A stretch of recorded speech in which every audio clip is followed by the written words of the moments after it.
If you are unable to access your PayPal account due to lost verification codes, follow these steps to recover your account. This guide will help you navigate the recovery process effectively. Step 1. Visit the PayPal login page. Go to the official PayPal website and click on the login button.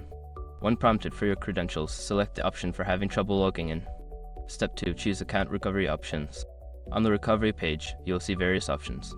Select I can't access my email or mobile number to proceed with alternative recovery methods.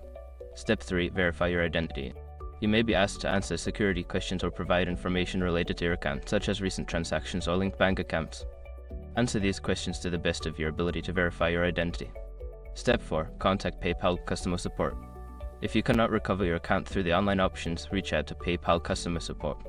You can do this via the help center or by calling their support number. Be prepared to provide identification and account details. Step 5. Follow up on your requests.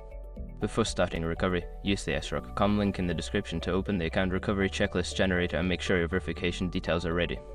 By following these steps, you should be able to recover access to your PayPal account without verification codes. If you encounter any issues, don't hesitate to reach out to PayPal for assistance.